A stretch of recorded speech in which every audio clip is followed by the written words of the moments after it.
This just in from Fox News. Rupert Murdoch is stepping down as chairperson after leading the brand for 43 years. Murdoch, who is 92 years old, is passing the reins to his son Lachlan, who will remain CEO of the company in addition to taking over as chairman. Rupert will stay on as chairman emeritus. Quote, "Our companies are in robust health, as am I," Murdoch wrote in a note to employees this morning. "Our opportunities far exceed our commercial challenges. We have every reason to be optimistic about the coming years. I certainly am and plan to be here to participate in them. But the battle for the freedom of speech and ultimately the freedom of thought has never been more intense." He added that Lachlan is absolutely committed to the cause. And I agree. I mean, I think Murdoch is right in terms of Fox News being in a pretty good position overall. I think we're starting to see a trend of Americans become more centrist leaning, and they're going to look for outlets that I would argue are center right in terms of politics and culture. And so I think Fox is going to continue to dominate.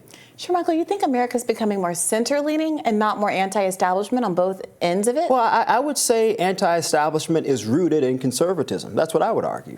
I wouldn't argue that, but regardless, that's not really, I think, what the center of this debate is.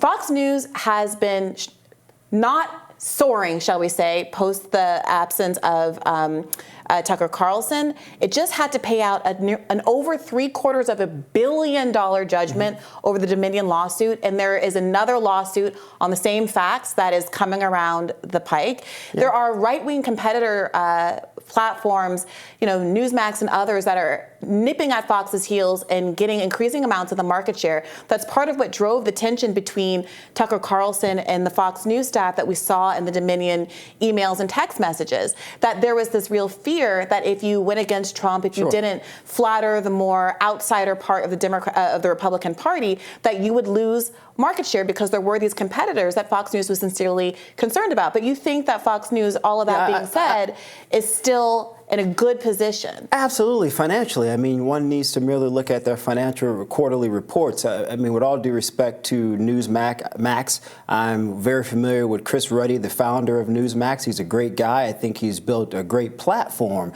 But in terms of what it takes financially to really chip away at Fox News, I'm not necessarily sure that Newsmax is there. I would argue, to the point that you've just laid out, our parent company, Nexstar, is in a far better position financially, understanding what it takes to really chip away at a Fox News. I certainly wouldn't point to Newsmax. So yeah, I stand by my point that I think Fox is financially in a good position to continue to be a robust voice on the conservative right. I think the Newsmax example is exactly right. But there is, I think, an appreciation, as evidenced by this show, that increasing numbers of Americans are not aligned fully with either the Republican or the Democratic Party. That for a very long time, the majority of Americans identify as independent, and that there are increasing numbers of people who are socially more conservative and economically populist. That's the quadrant that Donald Trump really seems to have activated, in which Fox News and led by Tucker Carlson, started to go in that direction. But all Fox News hosts are not Tucker Carlson. People like Sean Hannity are much more establishment and mainstream. And I think the question in the wake of Tucker's departure is whether or not Fox News has the ability to stay the course and still appeal to that audience, or whether alternative media outlets, increasing numbers of people don't get cable, increasing numbers of people get their news on Twitter or on YouTube, watching shows like Glenn Greenwald's and Russell Brand's and Tucker Carlson's on Twitter, that this could be a broader crisis for legacy media. And we've seen the liberal stations flail. Obviously, Fox News has not suffered as much. Doing well. Are they? I mean, they appear to be, based on their ratings and based on advertising dollars spent on most of their shows, particularly their primetime shows. I mean, I think you raise a valid point in terms of linear not having the influence and power that it once did in the previous several decades. But I think digital consumption, while headed in the right direction, from a business perspective, I wouldn't yet be willing to bet all of my cards on digital dominating linear. I just don't see that, at least for another decade. And that's not to say that we're not going in that direction, but again, purely from a business model perspective, I think Rupert is right in terms of the way he views his company. And again, look at the investments. Look at how well the company's doing on the stock markets right now. I mean, you can follow the dollars and follow traditional investment houses to see where they're putting their money. And clearly, most of them believe Fox is ultimately going to be okay. Yeah, I don't think the question is whether or not Fox is one of the biggest, most powerful companies in the country, or that it is very competitive among linear media. Mm-hmm. It is. It's doing better than anybody else. I think the question is whether or not things are shifting. And I think there's a lot of evidence that things are shifting, not just for Fox, but for the entire cable media landscape. Yeah, I do think it's been a rough year. I don't think that, so I saw some of the coverage of Rupert Murdoch stepping down, saying there was no reason given. Implicitly, he's old and has said in the past that he wants to leave while his mental faculties are still sharp.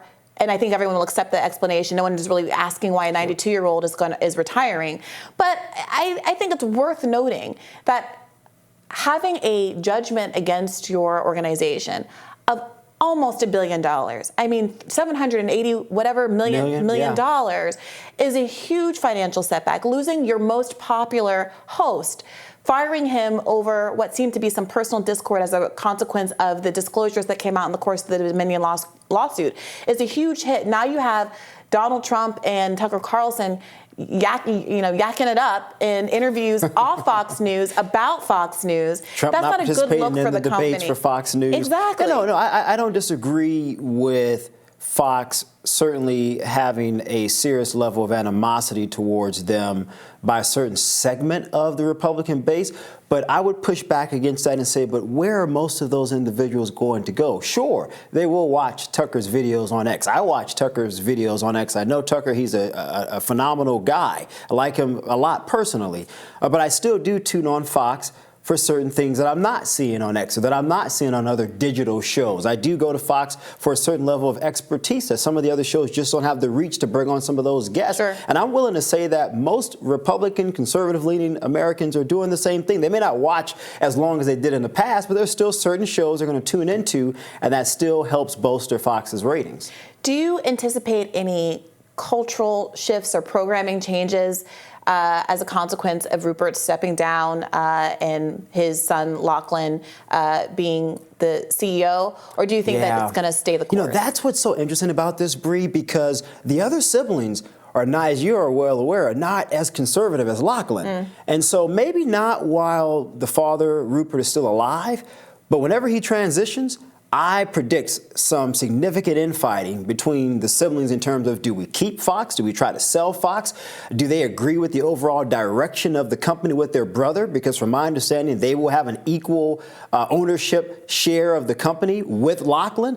How do you balance that out over the next 5 years? Those are some serious questions that Lachlan's going to have to deal with. And I think a lot of conservatives, to your point, are going to then, in turn, look at places like a Newsmax, look at a Nexstar, which owns News Nation, Us the Hill, and other digital outlets for information. Well, if popular HBO show Succession is any indication, the liberal leanings of the siblings don't necessarily mean they're not going to stay the course and follow the money. Everybody likes money, right? Direction. That's true. I'm not mad at them. I remember what Roman did. I haven't forgotten. All right, stick around. We'll have more Rising right after this.